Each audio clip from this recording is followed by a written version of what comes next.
Hi, I'm Emily Iannelli. You know me by now.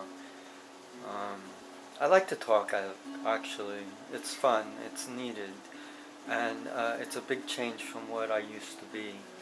I used to be some very shy kid who couldn't even talk to a girl.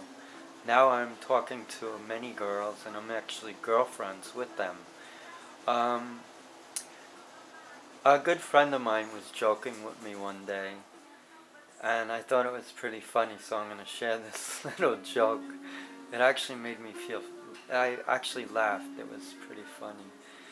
Um, I'm transitioning. I'm living as a female. I have a family. I'm lucky. I have a wife and a son. I love them, and I would be lost if I lost them. So I'm truly grateful for that. I have wonderful friends from high school days. I have understanding, caring people in my life. With that said, I also have people that don't understand my situation, and they either walked away or they just need time to kind of grasp it all, which I can understand. For me, I knew since I was 4 what I was going through, and I knew in my heart at one point in my life I was going to have a moment where I just felt like it was do it or die, and I just had to do it. It just so happened that it was at a very difficult age, 52. Because when I tell you the really trying times for me was when I was a teenager. My son's a teenager, and we had the good fortune of actually getting him into a very good facility. He was being taken care of at South Oaks. They were doing what they could. But now he's at another medical facility called Sagamore in Dix Hills, and we were very impressed, and we think that Maddie's on the right track. And, life is all about our children. Maddie's our only child, so, we are trying to get him on the right track and get him to believe in himself. And whatever it takes, we're going to be there for him. Sometimes we need some humor in our life. Otherwise, what is life? It can't always be about working hard, making a living, paying bills, struggling, worrying where your next source of financial support is going to come if, God forbid, you lose your job or whatever. Things happen. People sadly commit suicide because of it. It is not that hard to understand that. However, I lost my father to suicide, and I know the pain associated with losing a loved one. And it is an extremely horrifying and painful experience. And I'm very guilty of it myself because I'm always thinking towards suicide as the end of all my pain. And sometimes I'm delusional. That's why I'm going to doctors. I am not well up here sometimes. Look, I come from a dysfunctional family, but a loving family. My mom was very sick. My dad was an alcoholic due to the pressures at his work. He saw death in his business. I mean, there's so much that happened. Life is not always perfect. We can never have a life that's fun and exciting and amazing all the time. It's impossible. There are going to be days where life is misery. But you know what? It's not just for us like this. It's for everybody. People are affected by natural disasters. People are affected by personal tragedy. People are affected by driving and getting into a major car accident and off on the operating table fighting for their life. Or people have lost loved ones on airplane flights. I mean, how fucked up is that? Life is so unpredictable. We just don't know what's going to happen tomorrow. So if we don't live today and appreciate what we have, tomorrow may never come. So who wants to die feeling sad all the time. No, that's not the answer. I think I owe you a joke. Or, well, I'm not good at telling jokes. I never was. But somebody once approached me and said, "Oh my God, Ed, what is going on with you? You look like totally different. I mean, you even go out in public as a woman in dresses. What the hell's going on with you?" And I said, "I'm just being me. I'm Emily."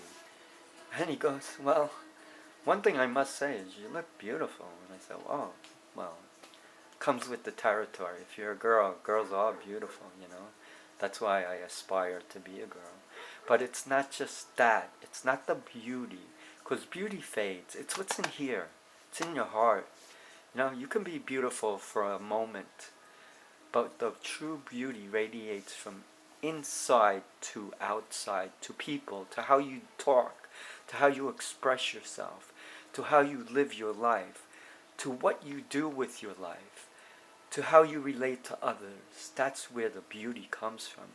Yes, I do want to be pretty. I would be lying if I told you otherwise. And transitioning to be a female at the age of 52, I'm not stupid. I know that I may only have this luxury of being feminine and pretty for a short time. So I want to enjoy it as much and as long as I can. And I do not believe in doing any surgery, like cosmetic surgery, in the sense that it enhances your nose, enhances your eyes. No, I don't believe in it. I don't want breast augmentation. I don't want any of that. If I grow breasts, it's to naturally, well, you're going to dispute naturally when I say that. But I'm talking about through hormone replacement therapy. I am not going to do surgery to get breasts that look like women's breasts. That's just not me. All I want, I'll be happy with an A cup, I don't care, or a double A cup, as long as I can enjoy putting on a dress, having a feminine figure, wearing a bra, or a swimsuit that I like. That's all I'm asking for. And the only surgery that I would truly seek, which right now is not on the table, as much as I would want to have it, it is not on the table, because my priority now is to my son, my family, and getting him back on track. But if you ask me if I would fly to Thailand, because I cannot afford surgery here, I would definitely do it. I would go to Thailand, arrange for 3 to 4 weeks there. I wish I could bring my family, but what kind of a vacation would that be? It really wouldn't be much of a vacation. Plus it would be a betrayal to my wife, because I don't believe she would want me to go the distance in transitioning to become a female. But as a little girl in my heart, I always wanted to include surgery in my transition.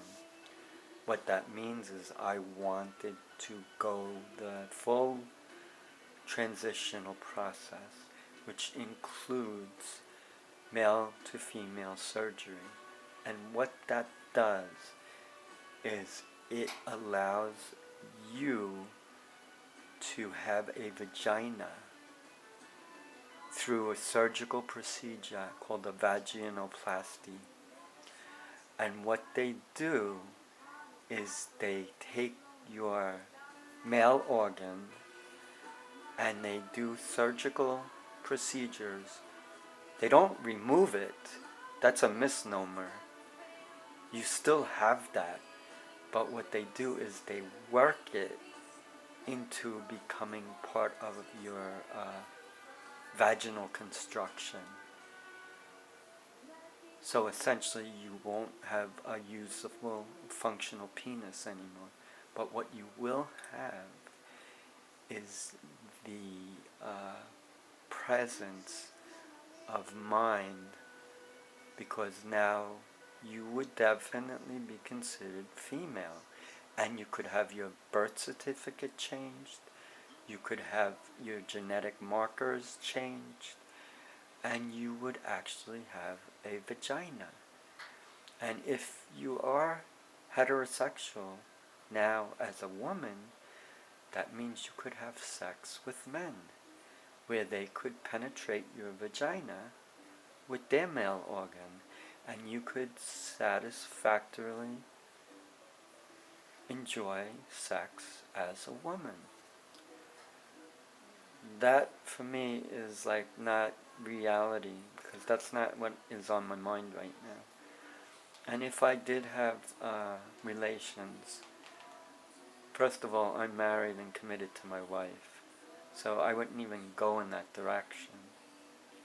The motivation for the surgery would just be to do something that I've desired since childhood and struggled with for a lifetime. To live and feel as female as I possibly can. I am not a female in the real definition of female.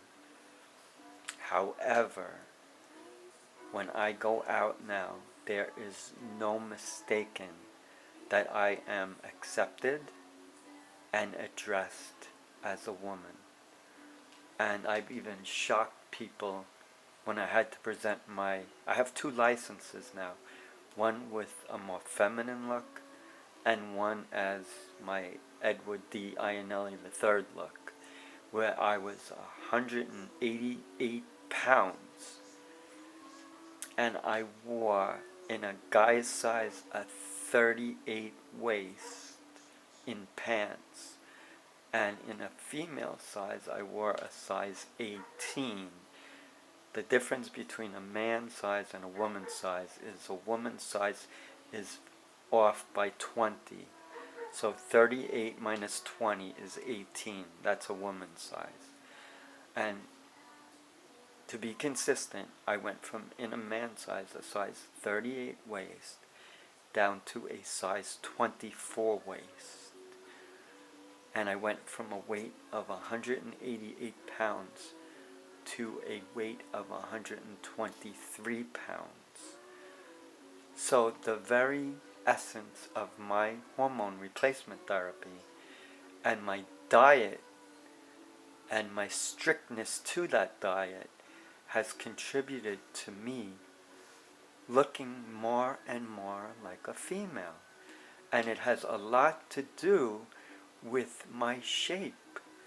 I have gone from a size 14 in a woman's pant size and dress size to a size 4 in a woman's pant size and dress size.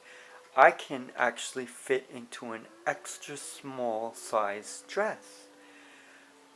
There was no way when I was cross-dressing just a few years ago where I could fit into a size 12. Now I'm fitting into a size extra small, size 4. To me, that is unbelievable. And I got my hair styled. I go to the beauty parlor. One thing I do have to say though, women do have to pay a lot more for their beauty enhancement. Not that women need to be enhanced to be beautiful. Women are naturally beautiful. However, do we age? Of course we do. Do we get self-conscious? Of course we do. Guys do also, but women have to present an image. They have to be beautiful, always. When they wake up in the morning, they may not look beautiful. So what do? They take their shower, they moisturize their skin, they take a bubble bath or whatever makes them happy, and then they apply makeup, and they enhance their beauty through makeup, which is good. Women are entitled. Makeup is fun. Me, personally, I never really used makeup. I only considered myself dresser. I always wanted to be a girl through my dressing. I loved dresses. Actually, dresses were my craving, my need, my addiction, my OCD. I probably have more dresses than any of the girls that I know. But that is me. I am expressing me, my true inner being. I am Emily. I am a female. I don't care if I was born with a penis. I identify in my mind, my heart, my soul as a girl. I've identified as a girl since the age of 4. I am telling you, I kept this a secret for 48 years. Couldn't tell a soul. And do you know what that does to you psychologically? It messes your mind. The only way I could cope was by wearing dresses. Like, this is a girl's blouse, okay? But let's pretend that it's a man's work shirt, like it used to be. And a tie, and a suit jacket, and trousers. That was my look. I dressed as a guy. I presented as a guy. But underneath, I was a woman. I had dresses on. I had pantyhose on. I had panties on. I even had body briefers on occasion, or swimsuits. I was more and more frustrated by the fact that I could not express who I truly was in public, and it just ate me up inside. And the only way I could cope was out in public, wearing women's clothes, but hiding them underneath a male dress. Was it fun? No. Was it necessary? Obviously. Was it something I wanted to do? No. Was it something that I had hoped one day would change? Yes, of course.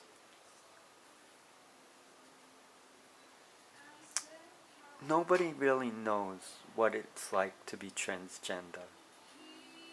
I could sit and tell you what life is like as a woman in a body of a man,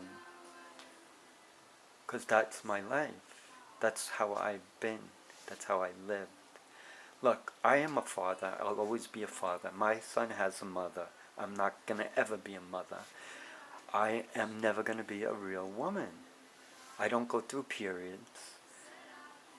Like girls tell me, that's not so bad, my friend. And I can never conceive, obviously. So even if I eventually did get find an attraction towards a guy, it really wouldn't serve him any benefit. Because if he truly wants to have children, he needs a female, a real female. I am just a prototype, a mere image of a woman from the little 4-year-old girl I identified as. There's hope for transgender. It's called gender transition, where if you're born a boy and you identify as a girl, you can take female hormones. I take estradiol, which is an estrogen. I take spironolactone, which is a testosterone blocker. The combination of the estradiol and the testosterone blocker, I just said it. My mind is going on me. Spironolactone, yes. Estradiol and spironolactone. The combination of the two of those medical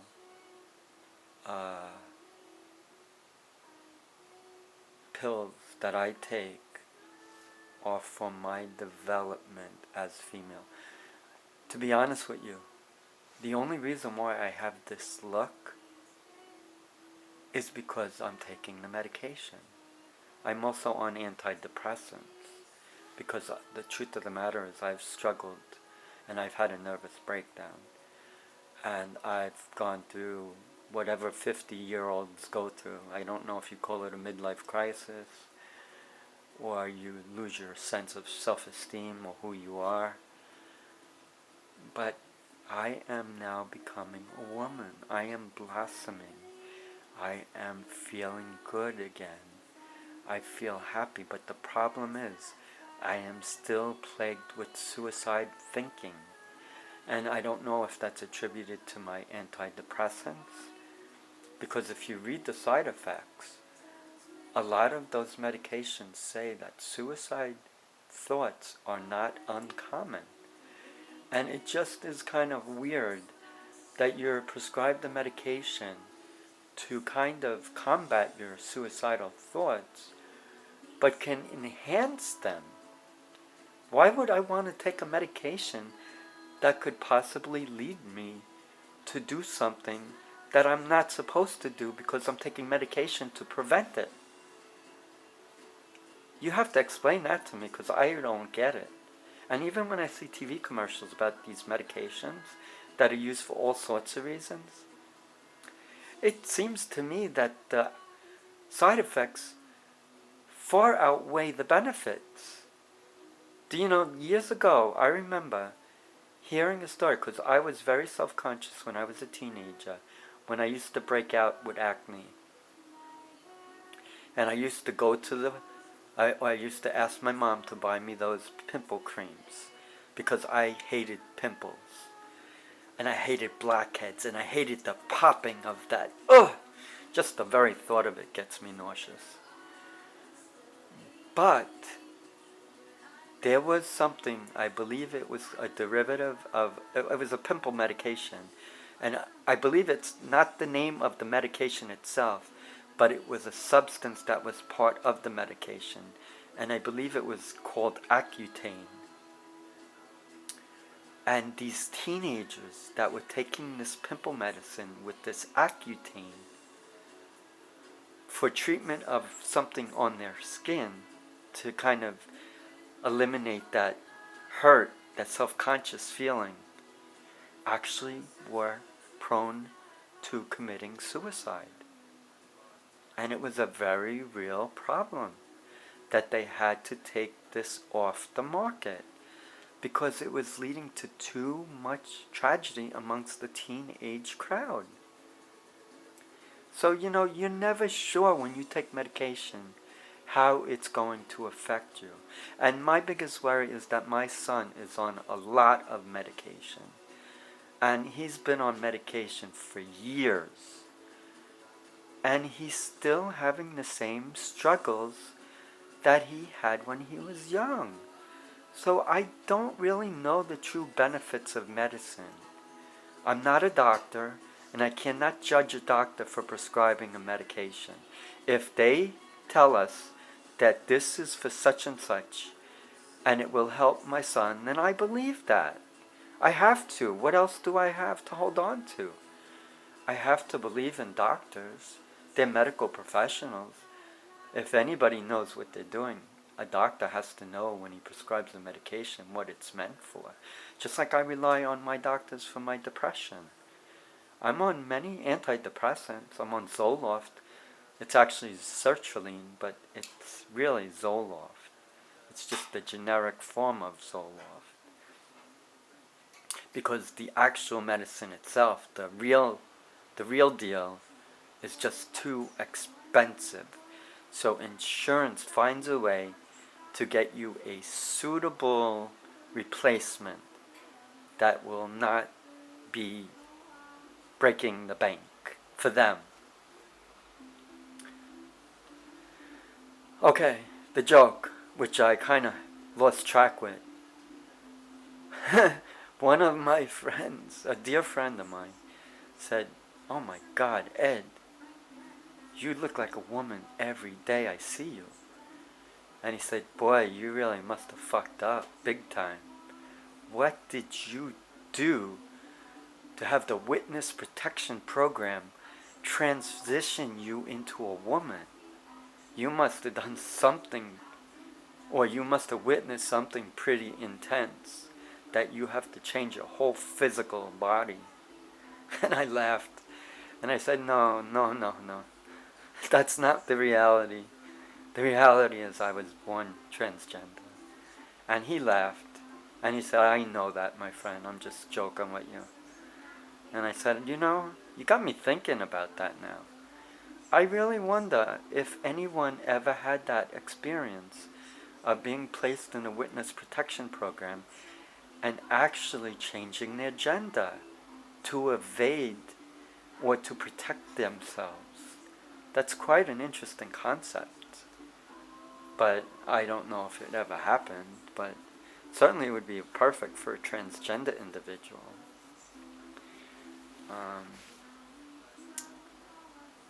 So, if I could be of any benefit to my friends, like they have for me, I would say that I would be there to be a good listener.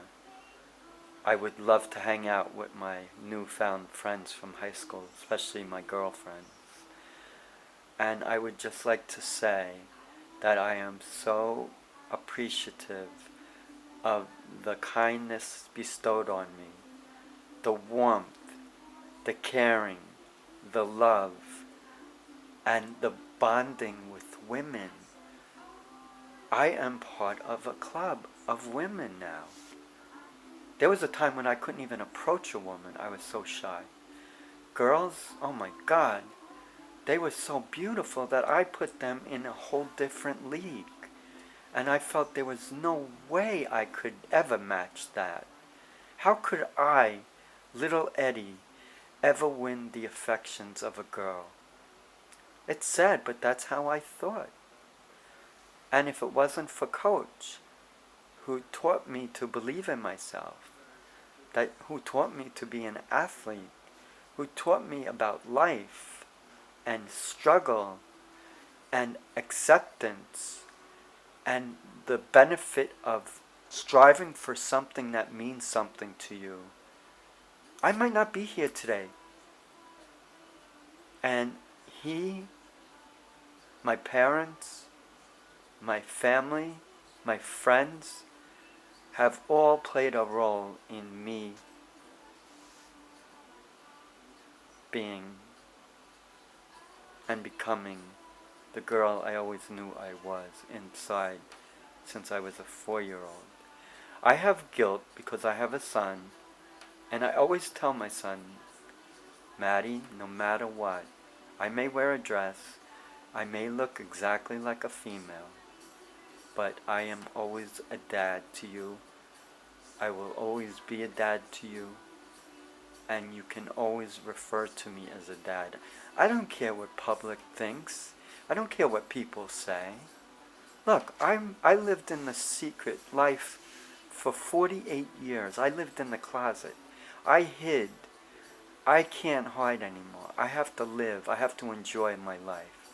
I have to be there for my son, for my wife, for my family, and also appreciate the friendships that I have and the bonds that I have made and all the wonderful high school classmates I've become friends with and have had recent reunion with.